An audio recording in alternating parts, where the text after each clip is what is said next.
beautiful day in Los Angeles. This is the 28th day of January. This is the Trade, Commerce, and Tourism Committee. I want to welcome my colleague, Mr. Rosendahl, as well as Mr. Buscaino here as we cover these items first.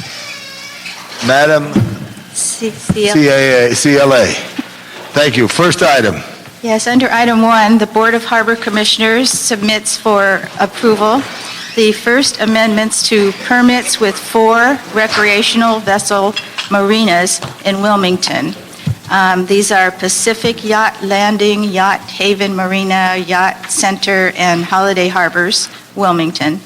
The amendments would allow these marinas to take in live-aboard vessels which have been displaced by closure of the Colonial Yacht Anchorage Marina and whose tenancies would otherwise cause each of these marinas to exceed an existing limit of 5% of total berthing capacity for live-aboard vessels. And the CAO has submitted a report and recommendations. Can I hear the CAO first? Yes, Alvin Newman, CAO's office.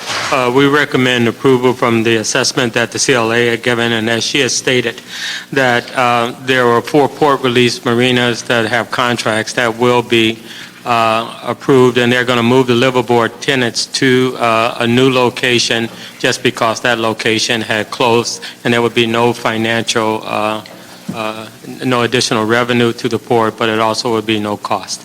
No cost. Good morning, council members. Aaron Gross of the Port of Los Angeles. I think the story's kind of been given by the CAO and by the CLA.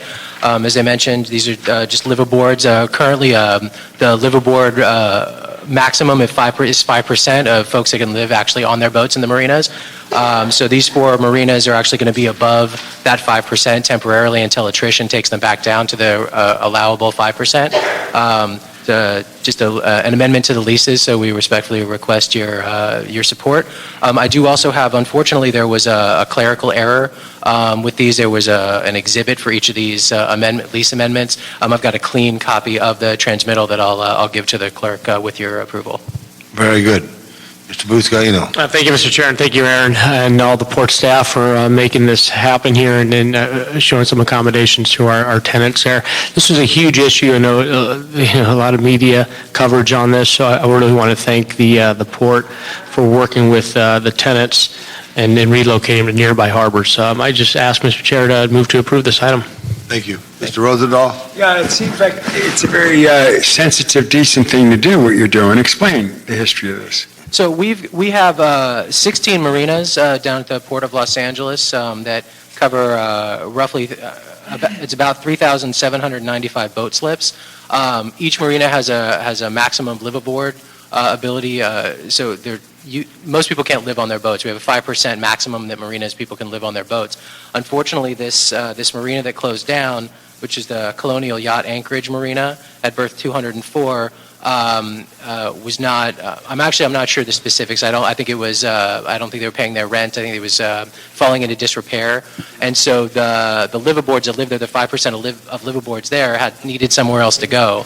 And so fortunately, these other marinas are going to accommodate these few liveaboards. I believe there's 6 of them. They're going to be distributed to the other marinas in Wilmington, and will stay there with the approval of the lease amendment. They'll be able to stay there until their numbers come back down. Yeah, I appreciate it. Thank you very much. Okay, With no other comments, let's move approval. Next item. And, excuse me, that would be approved as amended As by amended. the technical Ms. Amended. correction. Thank you. Under item 2, the council created ad hoc commission on revenue efficiency submits a report and recommendations to the council on improving collection of unpaid parking tickets, rental cars, and new technologies. Okay, item number 2. What department's here to speak to that? Ron Galbraith with the Commission on Revenue Efficiency. Good. Did you fill out a card, Ron? I did not fill out a card. I Okay. didn't know that you needed. Yeah, you're all required to, but that's okay. We'll take it. Having come on behalf of the Commission. Uh-huh. I'll be happy to do so. Yeah, after your testimony. Thank you.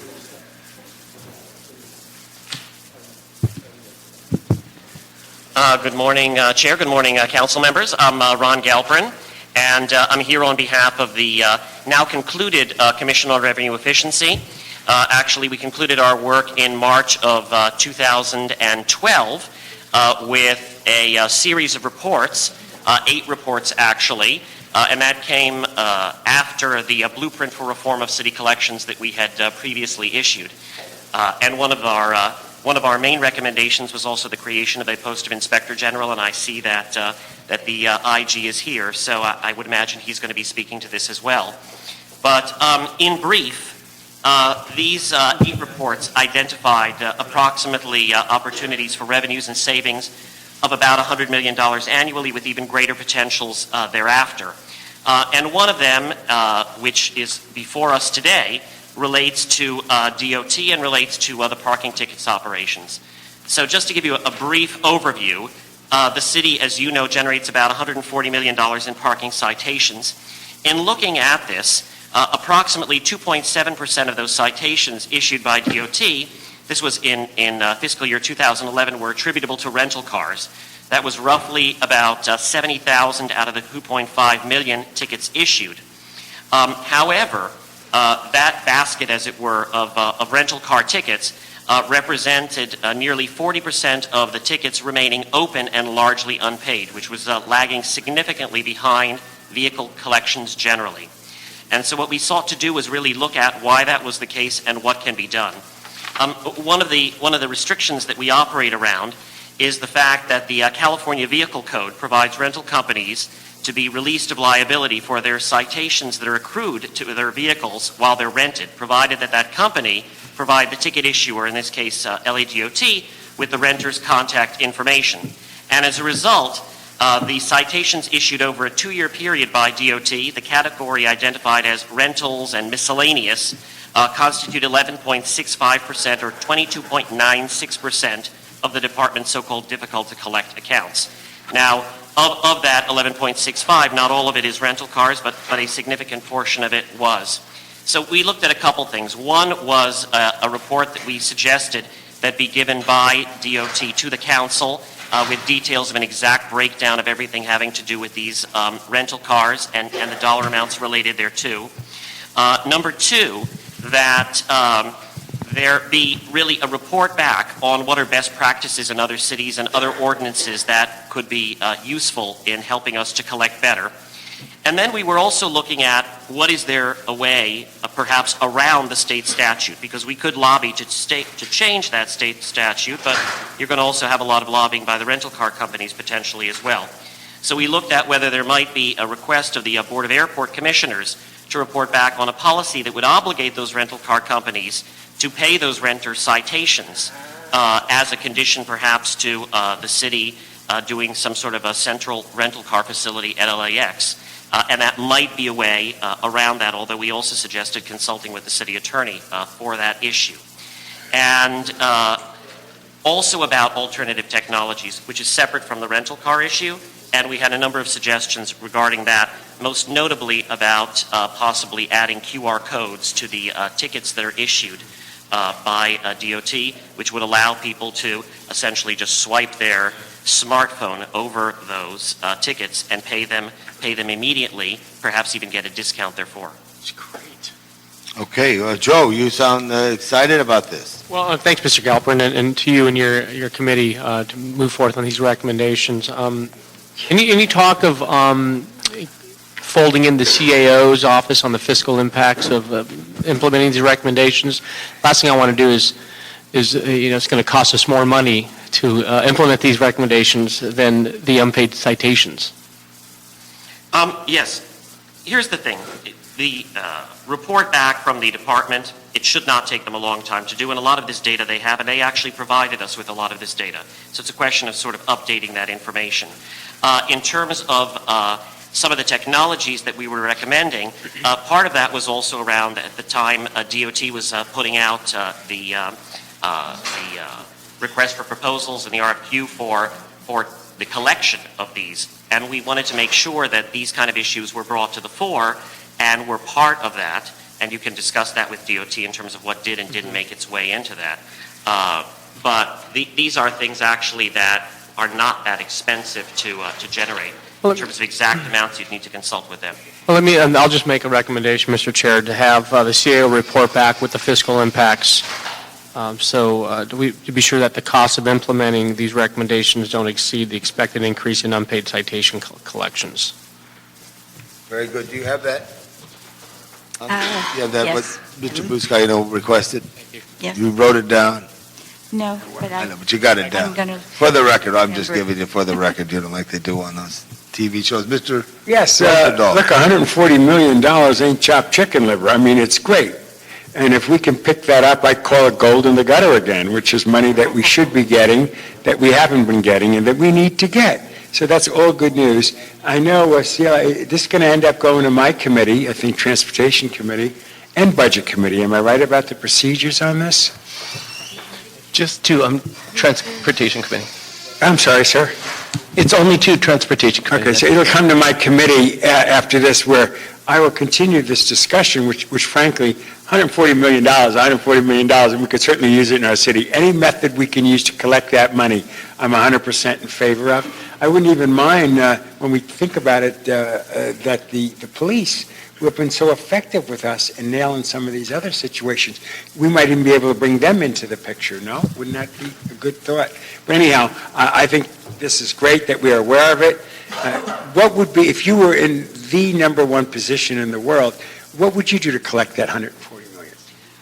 The number one position in the world. Yeah, why That's not? an interesting question. But what we're talking about is not $140 million that's uncollected in this particular context. What we're talking about is admittedly a significantly smaller number, because the $140 million is what is collected right now. I see. What we're talking about is that $22.96 million that constitutes the so-called difficult-to-collect accounts, and then what percentage of that can you increase the collections on?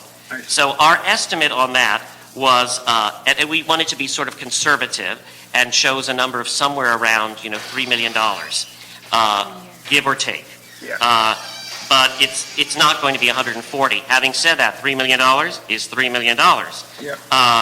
That's number one. Number two, it should be noted that the standard rental car agreements that exist right now already have the power inherent in them for that rental car company to charge the person who's renting Yeah. for that ticket.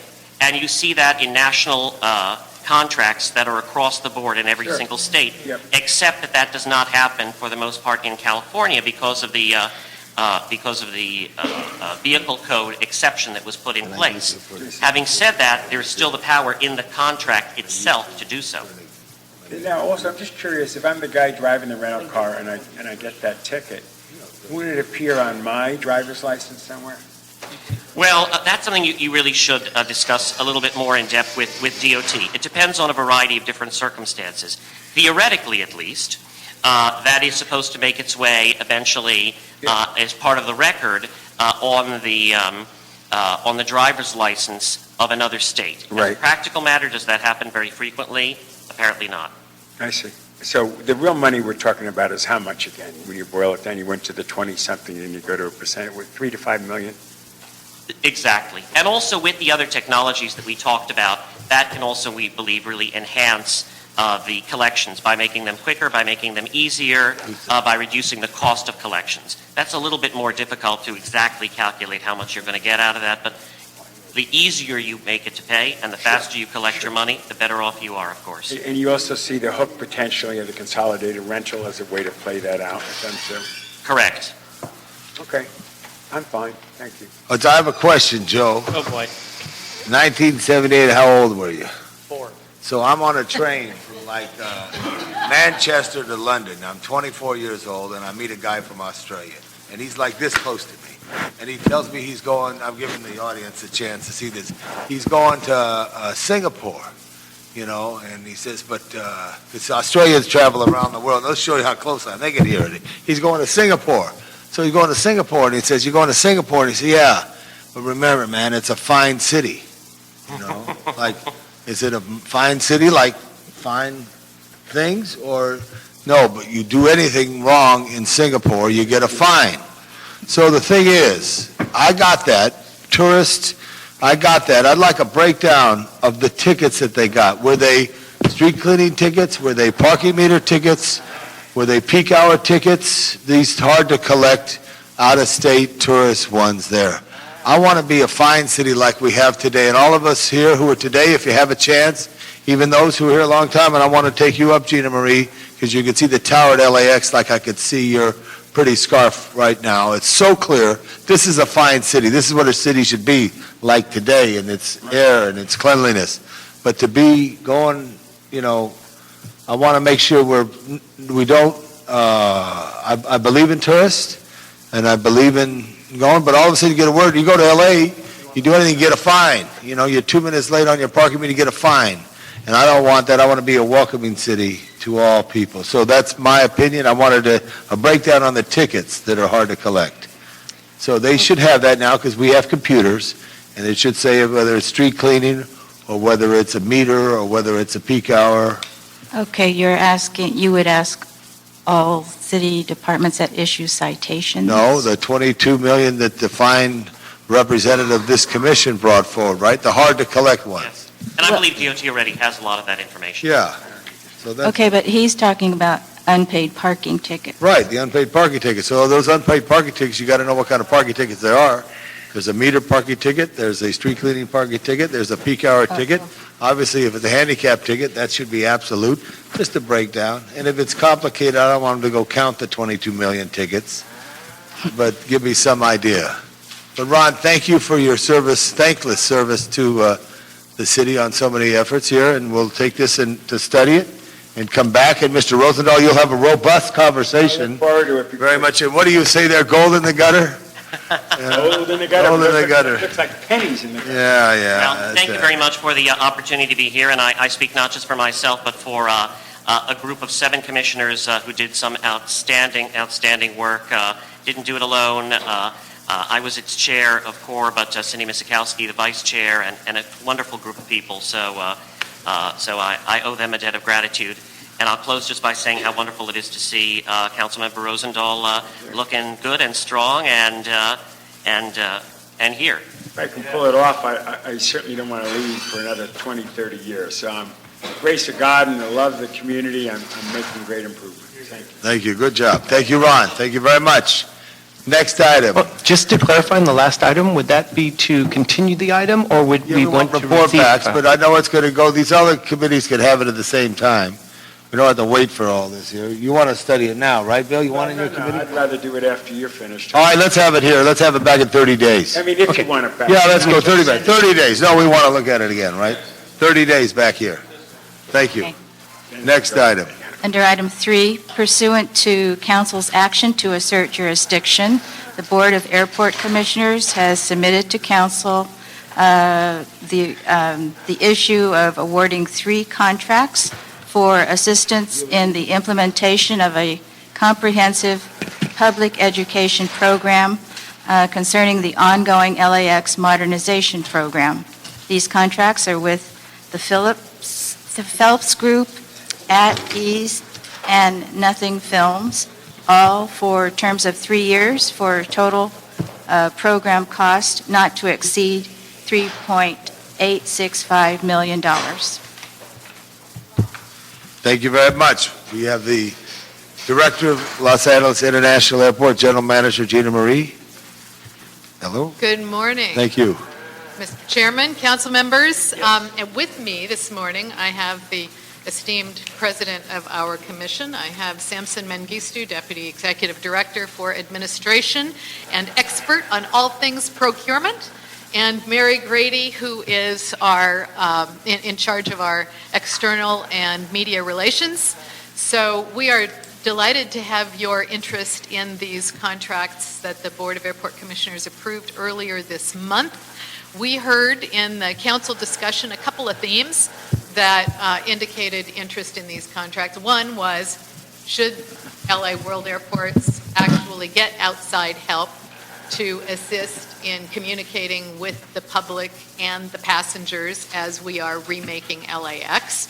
And the second one had to do with what was the process that actually yielded the recommendation for these 3 contracts. So Mr. Lawson is here because he's the very best representative of what the board was looking for when they asked us to move forward with a robust public education campaign. And Mary is going to be the manager of these contracts, so she can certainly tell you what they are intended to achieve. And if there's any questions relative to procurement between Sampson and Mary, they can hopefully address those. So we'll go wherever the committee is. Very good. We're going to call on you right now, but I do have 2 cards which I'll call on later, that they're public comment cards. And then Mr. Zine has joined us as well. So let's hear from the fine representative, member of the commission, president of the commission. Thank you very much. Michael Lawson, President of the Airport Commission. Let me say from the beginning that this is something that we as the commissioners asked the staff to do. We're rebuilding the 3rd largest airport in the United States, the gateway to the world, the front door of Los Angeles. And quite frankly, over the last, when I was appointed to the commission in 2005, I got a lot of people talking in my ear about, what are you going to do to modernize this place? What are you going to do to make this place better? I go to airports around the world, around the country, and every place looks better than LAX. What are you going to do? What are you going to do? What are you going to do? Well, this commission, with the help of a fantastic staff, is doing that. But that process is disrupting traffic, disrupting passengers, and we're making a mess of things in order to make it better. Now,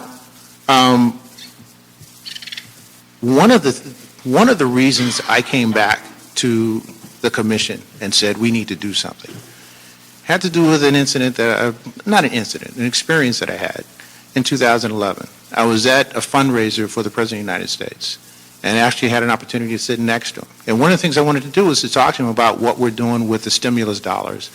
And most of the money for this is not stimulus dollars, but what we're doing because to improve the infrastructure of LAX, which is beneficial, and one of the themes that he was talking about.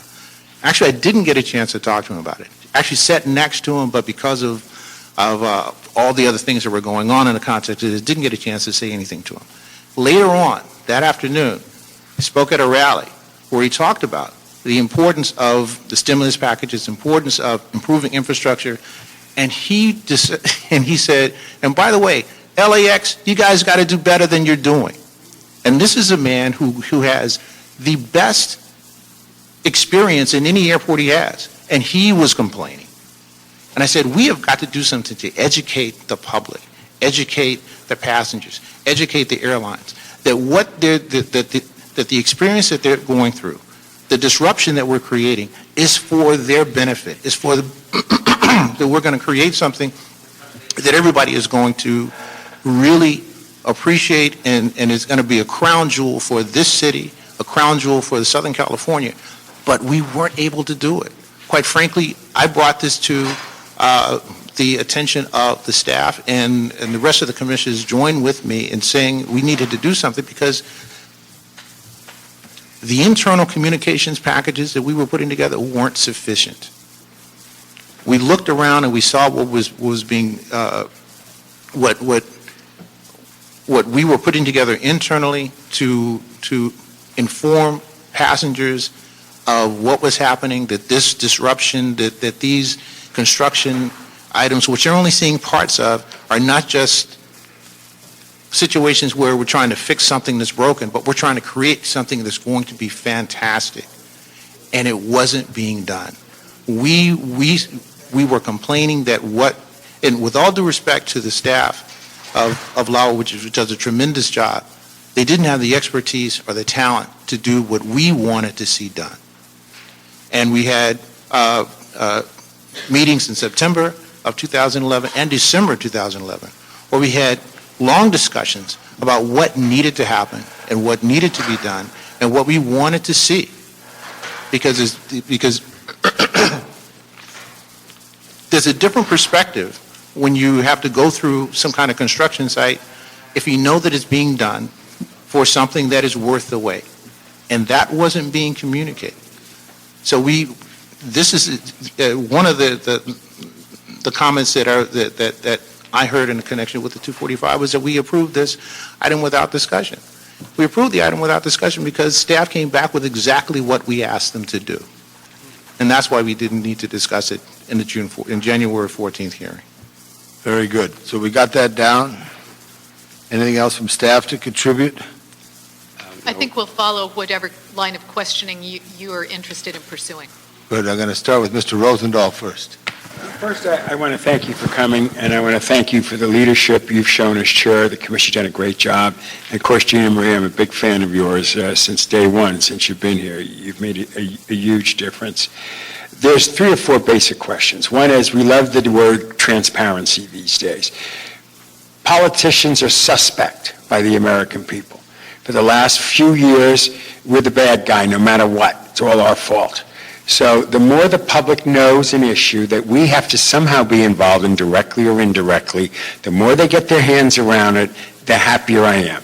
Many of you know how I've run my job is I work for the 285,000 people, and I literally listen to all of them, and everybody has my cell phone number, and I try to figure things out and do the best I can with the information I get and my own instincts and so on and so forth to do it. And so the public are now in that same rage. I mean, when I first came to the council, it was a beautiful moment. It was brand new and everything was sweet. And then 2 years later, the whole country and the world fell apart. And all of a sudden, I found people pointing fingers at me. It's all your fault. And I kept looking around. Hey, I'm a 60-something-year-old. I've done a lot with my, this is a whole new day for me. I'm trying to give back, blah, blah, blah. Oh, the insanity and the pain that people's frustration is, and rightly so, due to the economy, the middle class, and jeopardy. So anyhow, anytime I can share things with constituents, from beginning to end, the happier I am. So that's the first thing, is the transparency discussion. And I find most people, once you give them all the information, all the facts, they can chill, whatever the issue is. So it's the day of transparency, and let's keep everybody's feet to the fire, story 1. Story 2, this is like $4 million. Wow, well, why can't we give this $4 million to somebody who's an LA City business that will pay taxes in the city, and the money will have a multiplier effect because it's money spent in the city of Los Angeles. So that second question, of course, is one of the reasons of interest. And so I ask you flat out, were we unable within the whole mix of competition to find a few firms in LA that could get this $4 million so we can keep the employment here in this town? The fact of the matter is we did. The fact, and I'll let Samson give you the details, but one of the companies that won the contract, the contract will be awarded to, is an LA-based company. The other 2 have significant activity within Los Angeles. We can give you the specific details. But let me address a larger question, Sure. which is we have established a pilot program designed to provide incentives to bidders so that we give a preference, if you will, to LA-based companies. The program applies to contracts that relate to 70% of the contracts that we issue.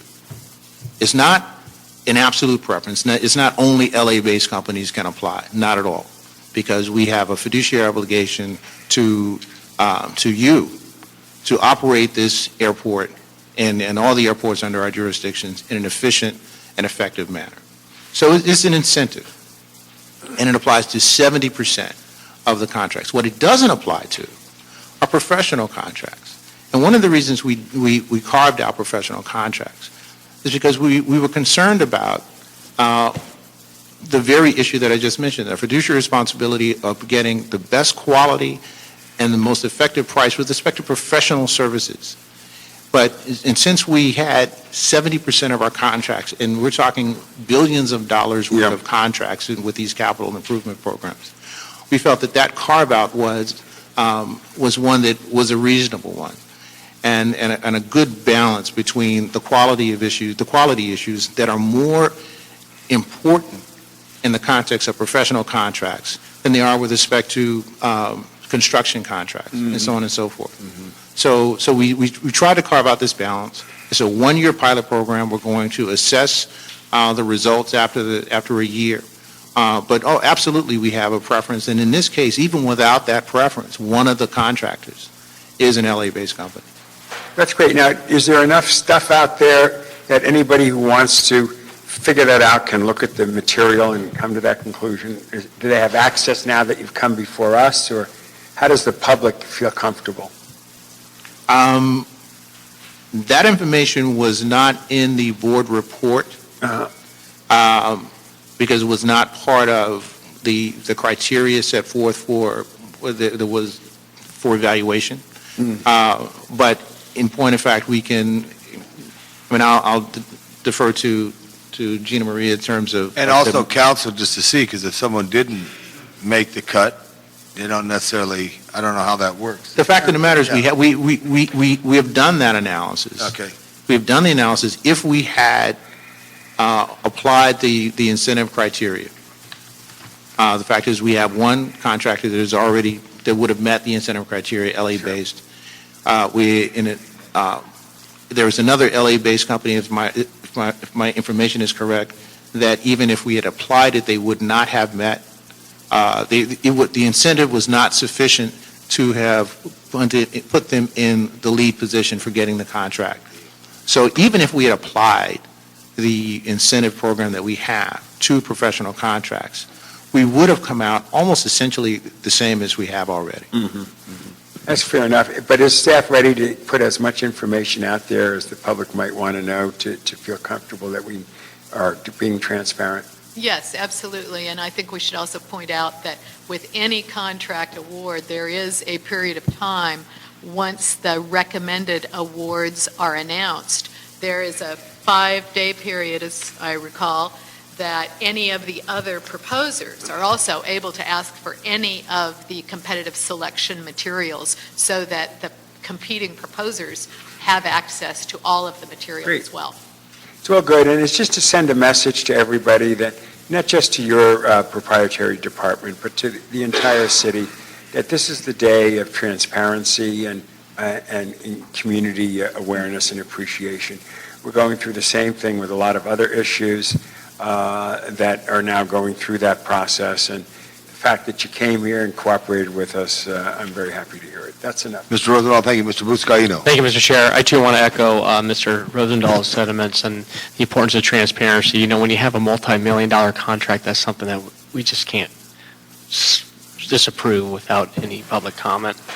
Mr. Commissioner, and thanks for your continued leadership in moving the airport forward. And anytime you have such great entities like the airport and the Port of Los Angeles, I truly believe that there ought to be a need for public education outreach. Which out of the three companies are LA-based, born and raised in Los Angeles? I believe it's. Right, I can answer that. Good morning, council members. Mary Grady with Los Angeles World Airports. If I can walk you through a little bit of the RFP process. We started actually by studying RFP proposals from other airports to see what other airports are doing and the kinds of communication services they were looking to hire. After doing that, we prepared an initial request for proposal. We actually put that request for proposal out for comment. What we wanted was feedback from the industry itself in order to create and craft a request for proposal that would not only meet our services or meet our needs, but provide a number of opportunities for companies to see what we were going to be putting out so that they could begin thinking about their proposals for our RFP. Based on the comments and the recommendations that we got back from the industry itself, we made a decision, rather than to do one large contract, to actually create 3 different elements which would provide 3 contracts, which would allow more businesses, and in particular smaller businesses, an opportunity to compete for these contracts. We did that. We put out the first RFP on August 1st. The 3 elements, the first one being the communication services, the second being media buying services, and the third contract, video production services. On October 1st, we received a total of 20 proposals from 18 different companies, and after going through the evaluation process, we did interviews with contractors for Element 1, for Element 2, and for Element 3. As I said, a total of 20 proposals from 18 companies. 12 of the proposals were from businesses located in the county of Los Angeles, 9 of those from the city of Los Angeles, 2 from San Diego County. One of the San Diego County firms has offices in Glendale. 2 from Orange County, 1 from Ventura County, and 1 from the state of Virginia. On Element 1, the Phelps Group, under the local business preference, does qualify as a local business. It's out of Santa Monica, right? I'm sorry? They're based out of Santa Monica. They're based out of... They're based out of Santa Monica, Mayor? Sorry. Yes, Okay. I'm sorry. Had they not, the additional points added to the LA City company that was actually ranked second would not have had enough points to challenge the outcome. For Element 2, additional points would have resulted in a higher score for the LA City business that was not selected. At Ease, they again located in San Diego with offices in Glendale and in Sacramento. They did not qualify for the local business preference, again, these being professional services. But At Ease, as we went through the process, already has a contract with the City of Los Angeles, with the City Zoo. They have a dedicated office here in Los Angeles County. 50% of their media buys are made with companies here in the City of Los Angeles. They were the only proposer to actually provide letters of support from media companies that indicated their willingness to not only partner, but to provide added value and reduced rates. For Element 3, the additional... Before you leave, isn't Addie's also a disadvantage? Yes, they are. Yes, a woman-owned business, Yeah. correct. So, Ms. Grady, to answer my question, you're saying that the Phelps Group is the only local-based business that the commissioner was referring to out of the 3? Yes. Okay. Is this something that the airport's done before on a huge public outreach component, spending millions of dollars in this effort? Have we done this before? We have had smaller efforts where we have gotten outside help, for example, with some of our planning processes. But we've never done this kind of a major construction program before. I see. And this is completely rooted in the remake of LAX that we're in the middle of now. So it's hard to, you're looking... Hard to say it's hard that to any say. of this has ever been done before. Okay, got it. And also, these are 3-year contracts as well. I'm sorry? These are 3-year contracts. 3-year contracts. I mean, I want to say, we're talking about trying to educate the public with respect to how we're spending the $4 billion that we're spending on our capital improvement projects. So we're talking about 0.1% of the cost of that going into kind of education. We're also talking about something that goes beyond, we're not targeting one specific constituent. The people that are affected by all that we're doing is not just the passengers, but airlines themselves who are looking at what our airport was, what our airport is going to be, and they're making decisions, long-range decisions, as to what they're going to do. The 787 Dreamliner from Boeing, the key element of that airline is its fuel efficiency that will allow Asian airlines to bypass LAX and go deeper into the United States if they so choose. And trust me, other airports in other cities understand that and are looking to get that business. And so that's one of the constituents. Our neighbors to the north and to the south and to the east, we want them to know that the disruption that's going on, the traffic disruptions, are not just because we're trying to not just because we just want to do that. That this is all designed to make this a better experience.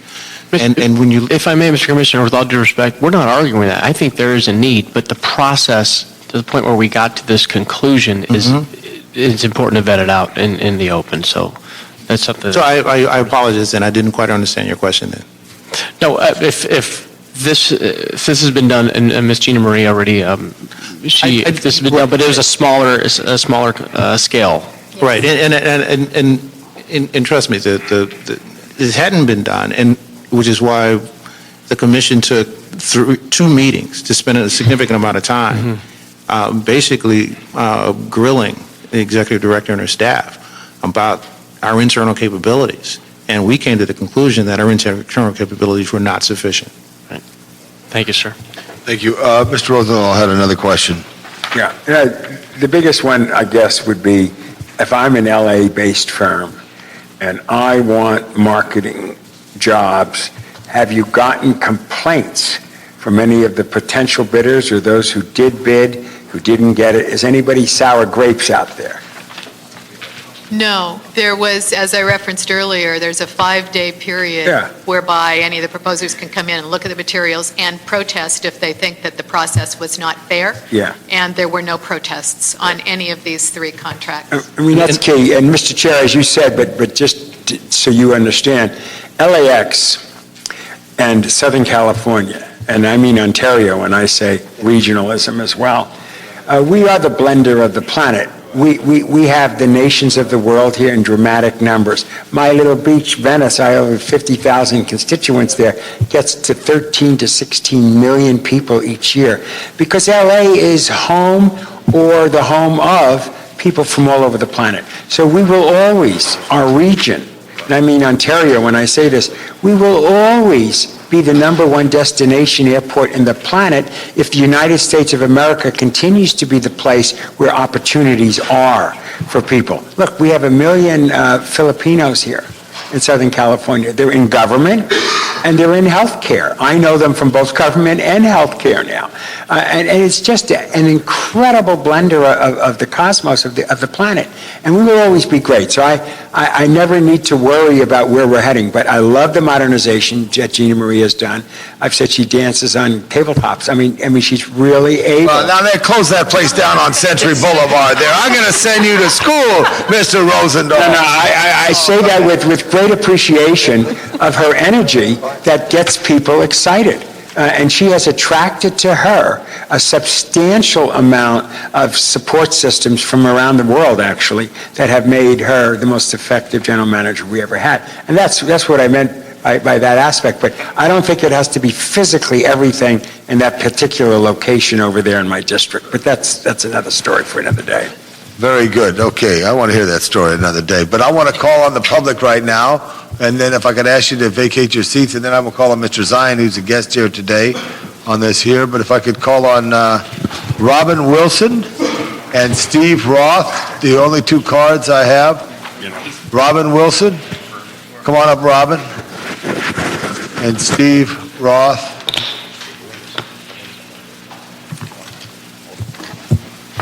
Hello.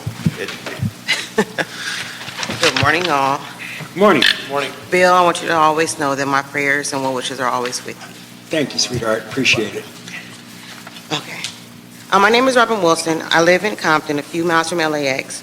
I also work at the airport. I am proud of my work and my community. But despite our best efforts, too many of us are still struggling. We all agree that LAX is a critical part of a prosperous Southern California. LAX can be a part of lifting our beautiful region out of the Great Recession and lifting up communities that have been held back for far too long. That's what it means to have a world-class airport. That said, there are honest disagreements about how to get there. We cannot forget how to make LAX a world-class airport unless everyone's perspective is considered. That will not happen unless everyone has a seat at the table. That is what defines our nation. We are a nation of equals, not masters and servants. We all get to sit at the table. We all have to have our perspectives considered. We deliberate together and figure out a path forward together. But again and again, those powers forget that we are a nation of equals. That's the story of LAX today. LAWA and BOAC think they can do as they please. And they think we do not deserve to have a seat at the table. LAWA and BOAC favor airlines who cut corners, undermine airport services. LAWA and BOAC stand behind renegade contractors who violate the law over and over.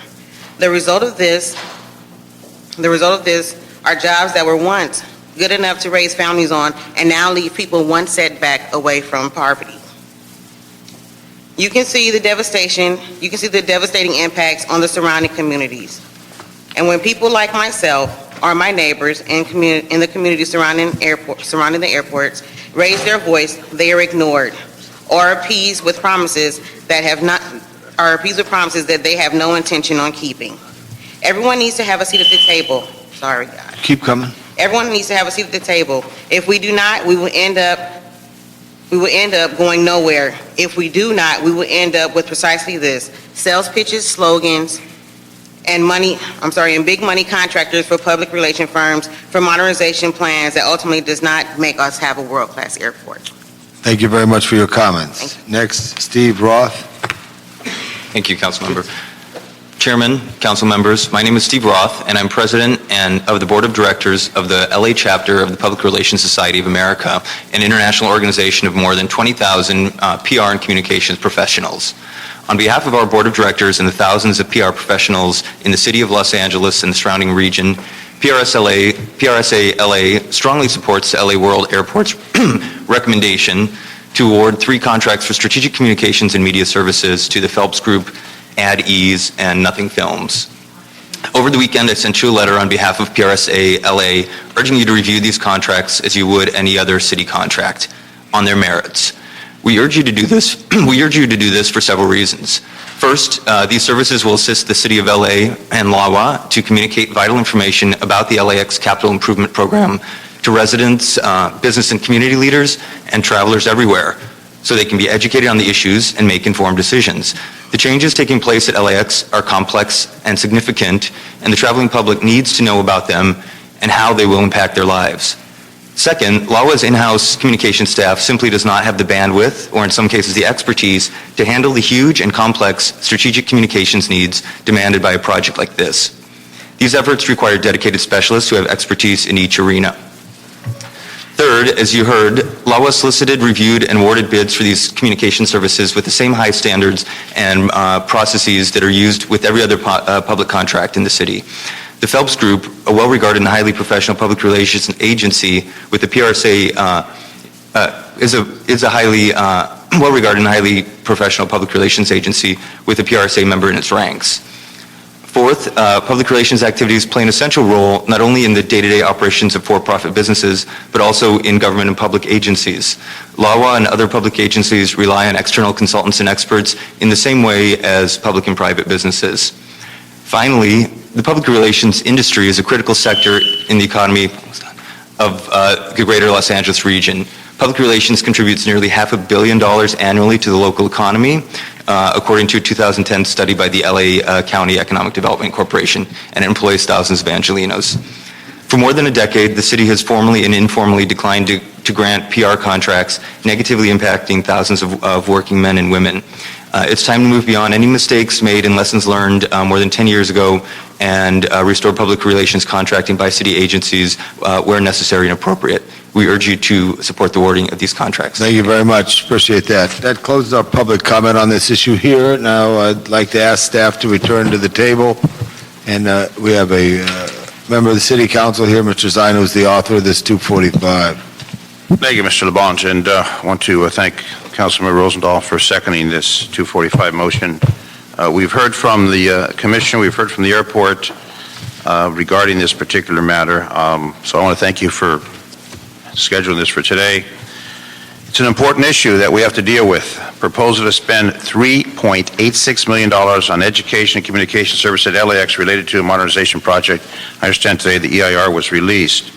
So what is LAX marketing budget and why wasn't it part of it? LAX has a marketing budget. Why wasn't that part of this? This project didn't start yesterday. This project's been underway for a long period of time. This item was initially approved by consent by the airport commissioners. Would have been implemented if we did not stop this with a 245 motion, which is what we're hearing today. And I acknowledge the council unanimously on that support for the 245. Many issues with the contracts that are posed in front of this committee. First and foremost, I don't know how we can justify spending $3.86 million on airport PR when that's exactly what this is, airport PR. If we're talking about traffic on the freeway, and I travel from the San Fernando Valley to LAX, the Caltrans hasn't done much marketing on the PR if you're talking about traffic on the 405 freeway, which is the way to get to LAX. You say it's a one-year pilot program. So when did $3.86 million become a drop in the bucket?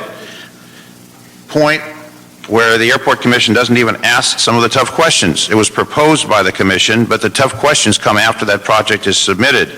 There were no questions asked at the hearing. And I encourage you to ask the staff these questions today related to the need for nearly $4 million in expenditures.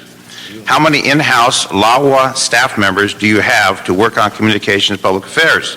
Has been stated by the Commissioner, not talent or expertise in this field.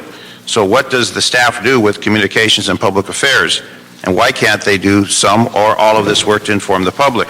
This RFP and scope of work, which I have read through, seems to pay 3 companies to develop communication plan. It does not seem to pay for actual cost of television, radio commercials, which I have to imagine would be part of any communications plan. That is silent in this proposal. So the $3.86 million does not include, from my view, the purchasing of television time, radio time, and or newspaper ads. That being said, what additional expenses do we anticipate with this effort for the next few years? How many languages? We are a very diverse city. How many languages will be included in this project? With the $3.86 million all-inclusive, or will there be more cost along the way, such as the purchasing of time on radio, television, newspaper? Again, I don't believe that we should waste airport money on PR efforts, period. That is my primary objective of the contract that you have in front of you.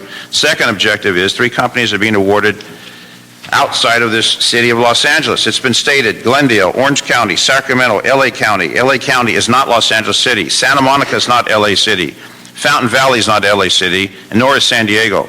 And I find it amazing, not a single one of the companies has a single office, not even one office, in the city of Los Angeles. Wasting public money is bad enough. Wasting public money on companies outside the city of Los Angeles is really absurd when we have people in this city who need the work, especially for PR communications contracts here in Los Angeles, communications capital of the world.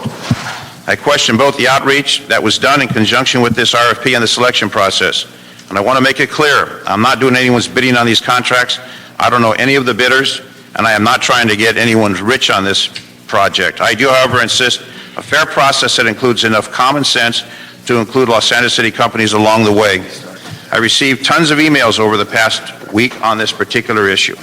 I would like to read just a couple of the excerpts. Quote, I noted that the airport spokesman claimed that they had sent their projects out for bids. I found that interesting because my company is officially on record as an approved bidder for city-related projects, and we have bid on airport media outreach projects in the past. In this case, however, we never received an RFP or any other notice. In addition, we did bid on previous media projects for the airport. It immediately became clear that they had no idea what they really needed, and they wound up with very vague RFP. Second one, I have been doing PR work and have been paying LA City business taxes for 12 years, and I never was given an opportunity to bid on these contracts. Even after asking, please feel free to use my comments as an example of why asserting jurisdiction was the right thing to do. So members, today we have an opportunity to send a message to the airport that is just not acceptable. $4 million is a lot of money to regular Angelenos. It's an insult to spend this kind of money with 100% non-City of LA companies to conduct PR communications work here in the City of the Angels. Could you imagine the City of New York turning to Newark for their communication efforts, or the Chicago turning to Springfield for their PR contracts? You couldn't, it wouldn't happen. At some point, enough is enough. I am tired of excuses. I support modernization, but I don't accept waste. I don't accept the absurdity of spending money outside this region. And we're talking about traffic. There are ways that we can inform the public. Again, the questions are languages, the opportunities to give businesses to LA, and again, I want to remind the folks at the table, with respect to all of you, LA County, Orange County, San Diego, do not help folks here in the City of Los Angeles. Thank you. Well, Mr. Zine, then you had some questions. You want to answer any of those questions? I know some of it was Mr. Lawson articulated in your very fine presentation in the beginning. I don't know if you heard all of it, Mr. I Zine. did, I took notes. Okay. So how many languages? How many languages? is this program going to cover? How many languages? We have They're looking at all the airport passengers, so I'm sure it'd be a variety, but let them answer. Well, you have a city that's very diverse. Now, if we're talking about just English, we're talking about English and Spanish, we're talking English, Spanish, and Farsi. I mean, how many languages is this PR campaign going to involve? I think that would depend on the specific communication. I mean, in the signage, if we're doing signage in the Tibbet Terminal or the Tom Bradley International Terminal, sorry, Mr. Chairman, or Terminal 2, we'd be doing them in multiple languages because those terminals are very heavily concentrated with international flights and international passengers. No. If we are doing media communications that are going into heavily Spanish language neighborhoods in the city, we'd be doing them in Spanish. There- Exactly. And the RFP did speak to that the campaigns and the messaging that would be done in multiple language. How So many languages are That they? was a part of the RFP. How many languages? I don't think you can put an exact number on it since there are multiple languages spoken throughout the city of Los Angeles. A lot of it will depend, again, on the very specifics of what we are messaging at that time and what audience we are trying to reach. But if you're talking about signage at the airport, I understand that can be done. That doesn't need a PR firm. That can be done in-house, signage at the airport, or the announcements at the airport. When I'm looking at this PR for $3.86 million with the PR companies, marketing outside the airport, not inside the airport. Inside the airport, I would assume you have staff and signage and everything else, and the announcements that take place informing people. My understanding of this was a PR for this Southern California, Los Angeles in particular, informing people of what's happening, what's doing, and different issues relating to that. Actually, this is a public education communications services for not just the Los Angeles area, but for the region and beyond. Our audiences are multiple audiences. When you are talking about the travel industry, we have multiple millions of people that we need to be able to reach in international countries, airlines. So as part of the proposal from the Phelps Group, several of their subcontractors are specialists in different language campaigns, in particular Hispanic and Asian language campaigns. So when you mention subgroups, is Subcontractors, yes. the contract for a company, and that company will then sub to somebody else. When we're talking about this expenditure, is this all inclusive of everything, or there will be additional costs, or is the bottom line no additional costs other than 3.86 will be spent for anything else, a TV buy, a radio buy, multiple all language inclusive. interpretation? Everything will be within that 3.86, no additional cost whatsoever. If you are speaking specifically to the media buys, that is within the at-ease budget. The media buys are, in fact, the majority of that budget are the actual media buys that will take place, that range anywhere from television to radio to billboard to other types of media buys that would be made as part of it, including social media buys.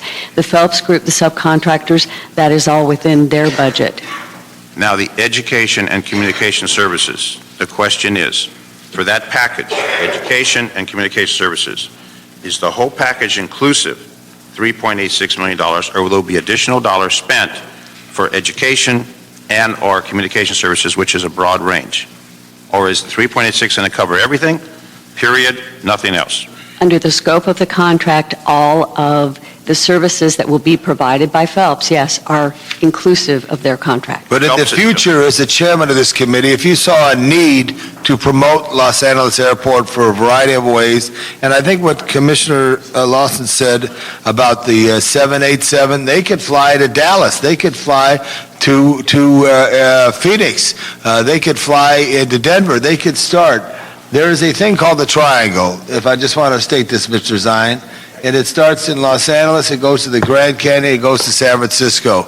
And many people visit this state through that triangle. Now, if they have other options to go, because they welcome you more in San Francisco, they will make choices, and it's a combination, not just people who live in our districts or in our city, but in Southern California, all of Southern California and throughout. It's not a traffic 1070 report on what's happening.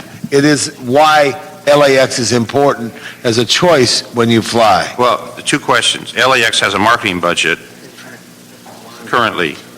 How much is that budget? Under my budget, I don't handle air service marketing. I do media and Gina public Marie? I want to relations. make the distinction here between air service marketing, which is us meeting with international carriers to try to convince them to either increase their frequencies or to start new routes through LAX or Ontario, and that is a separate budget from the budget that Mary takes care of. I can't tell you off the top of my head what that is, but I can certainly get that to your office. It's got to be multiple millions of dollars. I think it's probably a couple of million. Okay. And then you mentioned the Phelps Group continuously. There's other contracts, not just the Phelps Group.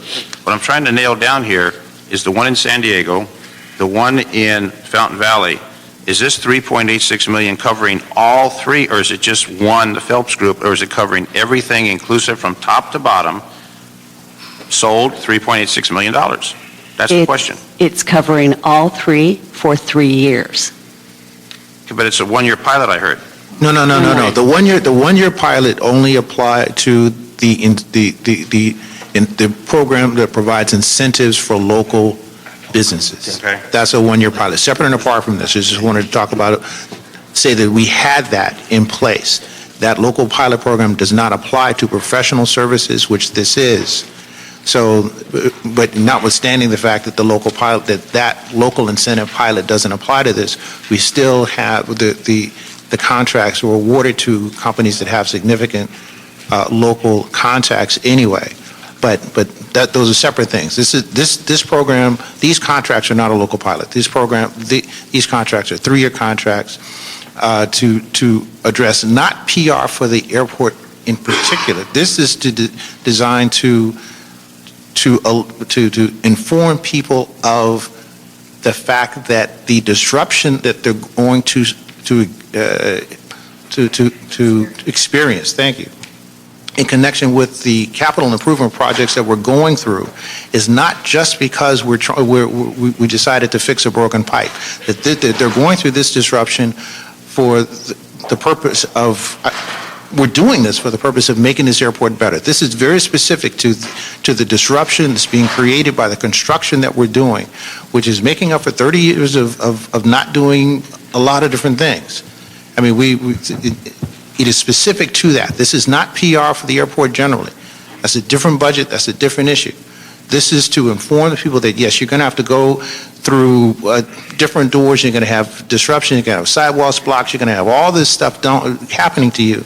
But it's for a good purpose, that you're going to have to wait and be patient with us. We as a commission looked at what was out there. The staff tried to do this. The staff was putting together signs and billboards and telling people, don't worry about it. I think there was one sign that said, this is another facelift. This is LA. We do facelifts and this, that, and the other. And we as a commission were not pleased. We as a commission said, we have to do better. We are putting together, we're spending $4 billion in capital improvement projects, and we are not telling people what's happening. We're not telling people why they're suffering through this disruption. And if there's a complaint as to why this is being done, it's because the commissioners asked for it. I in particular asked for it, and because I said we have to do better than what we're doing now. But the fact of the matter is very simple. Mm-hmm.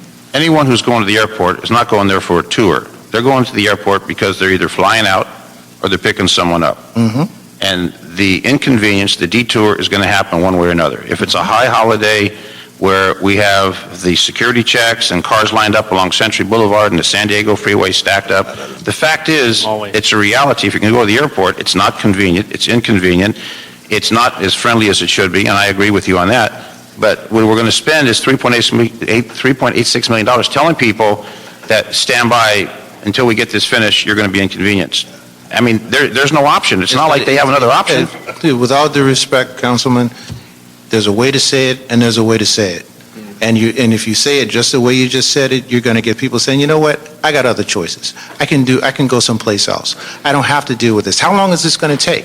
How long do I have to deal with this? And if I have to deal with this for a long period of time, I will deal with this day, but I'm not going to deal with this next month when I have to come back to Los Angeles. When I have to fly to the East Coast for work, if I could get out of Burbank, you would. Everyone I talk to goes out of Burbank. If I could fly out of Ontario, if I lived out that way, It's not convenient with the 405 construction. I live in the valley, so I know that construction every day is miserable.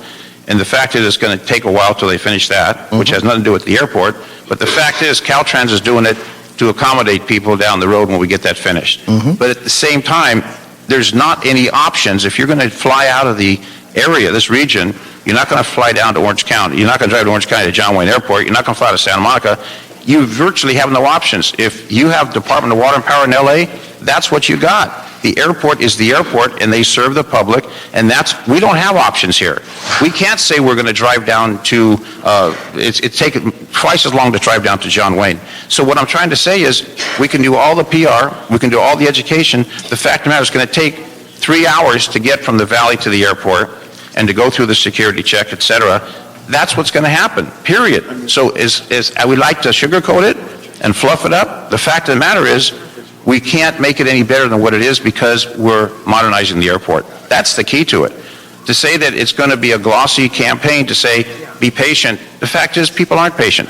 They want to get to their destination. It needs to be modernized. I will not argue that point. It needs to be customer friendly. I will not argue that point. And I've been to different airports where it is customer friendly. LA airport needs that. But I just don't see how what a $3.6 million campaign is going to tell people, other than the fact is they've got to get there, and the only way to get there is either fly away, and I'm glad we expanded the flyaways, or they're going to drive, or they're going to have someone drop them off. Good. I mean, there's no other options. It's not like you go to a run restaurant here or another restaurant. You have one airport serving this region.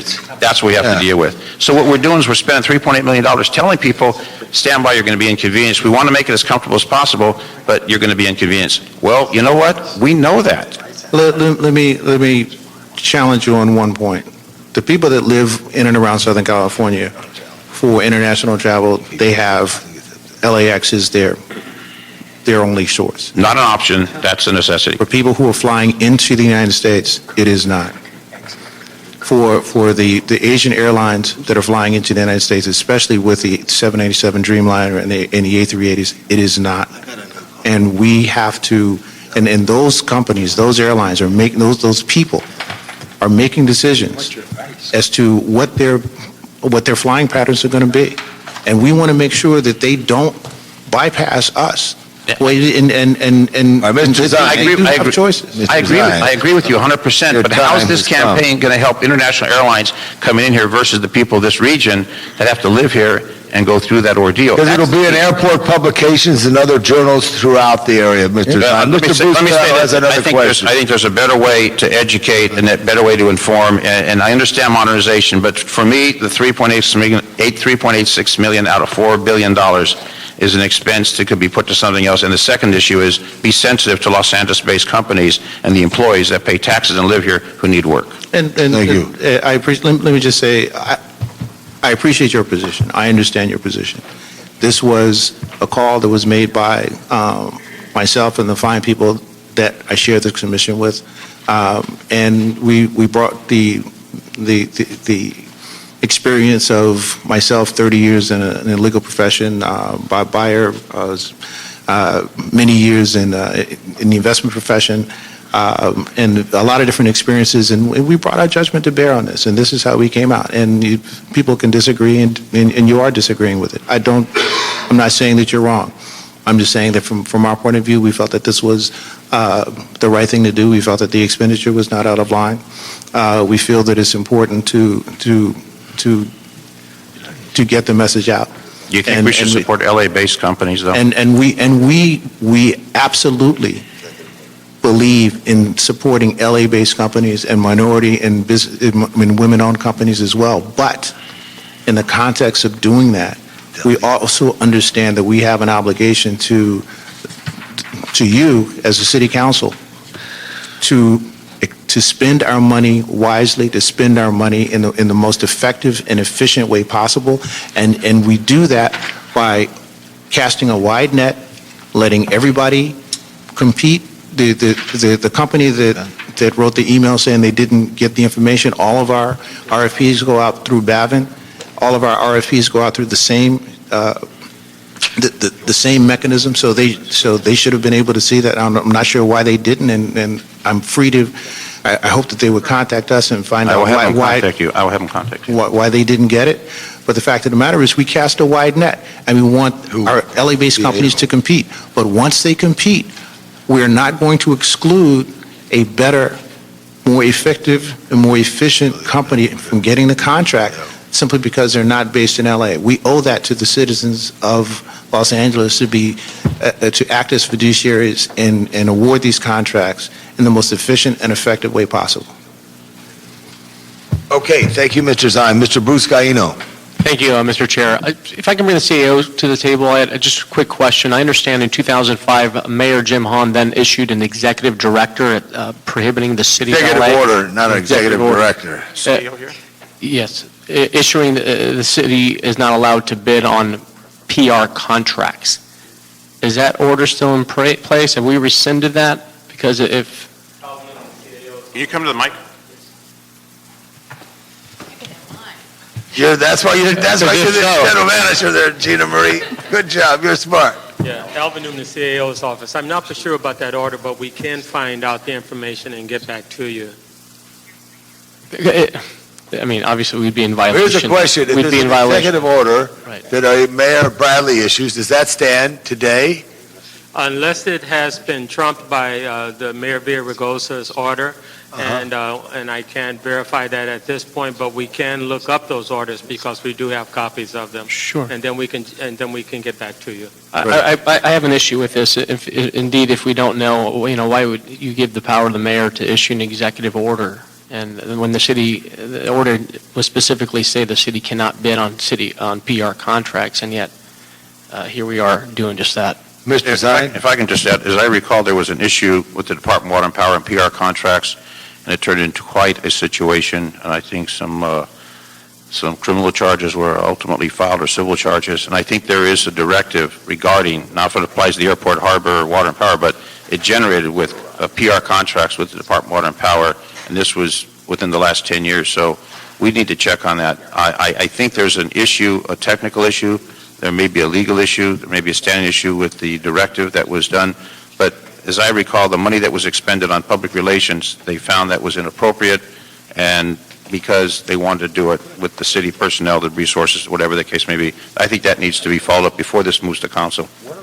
Well, no, I don't think so. I think you get answered in council, but I think it's on my committee. No, and my executive order to you, Mr. Zine, is you never fly out of Bob Hope Airport. What I'm saying, Period. I'm not saying not move it to As long as council. you're a Los Angeles official, you go to a Los Angeles airport. I'm saying have the answer before we vote on it. Well, That's what when I'm it saying. comes to council, we're going to make a vote right now. We're going to make a recommendation right now, this committee, and I'm going to ask Mr. Rosendahl, do you support the Airport Commission and their actions? Well, like I said in the beginning, I supported Mr. Zine because I believe in transparency and openness and that all this stuff should be out on the table.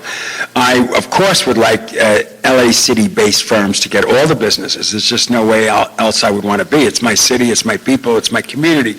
But when we're talking about a regional airport with regional interests and with regional situations, they reach out for the group that might be the best, and then they lay it all out. So what I am happy about is the information you all gave to Mr. Zine and me on this motion, and I'd like it before the full council so the others can see it and ask questions if they want, but it's about transparency. I'm not going to get Mr. personal. Rosendahl, was a motion to reject the 245 and allow the action of the Airport Commission to go forward. No, I don't want to reject the 245. I want the council to also weigh in on it like we have and appreciate the fact that we're open and What's transparent. the recommendation? Recommendation is to send it to council for council review and then action by our But colleagues. no, you have no recommendation.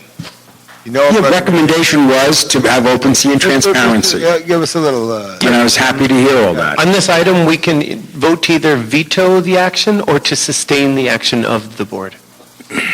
Sustain the action of the Airport Commission. Exactly. Right, you either veto it, you don't support the Airport Commission, or you support the Airport I Commission. got to send it to council. Okay. Well, I got to send it to council. I want the council to act on I this. got it, they're going to get it, but they're going to have to, you're going to either say, we're going to support the Airport Commission. Well, I would rather my colleagues weigh in, but as a group, frankly, I appreciate what the staff has done, and I don't have a problem with what they've done since we've had it out here, but I'd like my colleagues to get the same paycheck I do to weigh in on this issue and let them have a comfort level like I now have of having it all out in the open. I don't see any problem why we can't just do that. I understand that, but on these issues, the 245, give us a little history, basically. This means then we take an action of a commission out of the commission's final action, and then we have so many days to consider whether to approve their action or disapprove. Yes, we have 21 days to vote on this.